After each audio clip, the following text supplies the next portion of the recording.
Hi hello ನಮಸ್ತೆ. ನಾನಿವತ್ತು easy and tasty ಆಗಿರೋ ರವೆ ಕೇಸರಿಬಾತ್ ಮಾಡೋದು ಹೇಗೆ ಅಂತ ಹೇಳ್ಕೊತೀನಿ. ಯಾವುದೇ ಥರ ಹಾಲು ಉಪಯೋಗ ಮಾಡ್ತೀನಿ. 5 ಮಿನಿಟ್ಸಲ್ಲಿ ಕ್ವಿಕ್ಕಾಗಿ ಮಾಡೋ ರೆಸಿಪಿ ಹೇಳ್ಕೊತೀನಿ ಬನ್ನಿ. ಫಸ್ಟು ಒಂದು ಪಾತ್ರೆಗೆ ಒಂದು ಸ್ಪೂನ್ ತುಪ್ಪ ಹಾಕ್ಕೊಂಡು ಡ್ರೈ ಫ್ರೂಟ್ಸ್ ಹಾಕ್ಕೊಂಡು ಚೆನ್ನಾಗಿ ಮಿಕ್ಸ್ ಮಾಡ್ಕೊಳ್ಳಿ. ಅದೇ ಪಾತ್ರೆಗೆ ರವೆ ಹಾಕ್ಕೊಂಡು ಹೈ ಫ್ಲೇಮಲ್ಲ ಲೋ ಫ್ಲೇಮಲ್ಲಿ ಹಾಕ್ಕೊಂಡು ಚೆನ್ನಾಗಿ ಹುರ್ಕೊಬೇಕು. ಅದು ಸ್ವಲ್ಪ ಬ್ರೌನಿಷ್ ಟರ್ನ್ ಆಗೋವರೆಗೂ ಹುರ್ಕೊಬೇಕು. ಇದು ಇವಾಗ ರೆಡಿ ಆಗಿದೆ. ಇದನ್ನು ಸೈಡಲ್ಲಿಟ್ಟು ನಾನು ಅದೇ ಪಾತ್ರೆಗೆ ಒಂದು ಗ್ಲಾಸ್ ನೀರು ಹಾಕ್ಕೊತಾ ಇದ್ದೀನಿ. ಒಂದೇ ಒಂದು ಲವಂಗ ಫ್ಲೇವರ್ಗೋಸ್ಕರ, ಒಂದು ಚಿಟಿಕೆ ಕೇಸರಿ ಕಲರ್ ಹಾಕ್ಕೊತಾ ಇದ್ದೀನಿ. ಸಕ್ಕರೆ ಒಂದೇ ಒಂದು ಏಲಕ್ಕಿ ಕಾಯಿ ಹಾಕ್ಕೊಂಡು ಸಕ್ಕರೆ ಕರ್ಗೋವರೆಗೂ ಚೆನ್ನಾಗಿ ಕುದಿಸ್ಕೊಬೇಕು. ಕುದ್ದಾದ್ಮೇಲೆ ನಾವು ಫಸ್ಟ್ ಏನು ಹುರಿದಿಟ್ಕೊಂಡಿದ್ವಲ್ಲ ರವೆ ಮತ್ತು ಡ್ರೈ ಫ್ರೂಟ್ಸ್ ಹಾಕ್ಕೊಂಡು ಚೆನ್ನಾಗಿ ಮಿಕ್ಸ್ ಮಾಡ್ಕೊಬೇಕು. ಒಂದು ಸ್ಪೂನು ತುಪ್ಪ ಆ್ಯಡ್ ಮಾಡೋದಾದರೆ ಆ್ಯಡ್ ಮಾಡ್ಕೊಬೋದು, ಇಲ್ಲಾಂದರೆ ಸ್ಕಿಪ್ ಮಾಡ್ಕೊಬೋದು.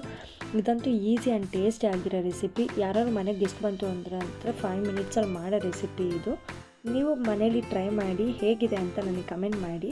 ಮತ್ತೊಂದು ರೆಸಿಪಿಯಲ್ಲಿ ಮುಂದೆ ಬರ್ತೀನಿ. ಧನ್ಯವಾದಗಳು.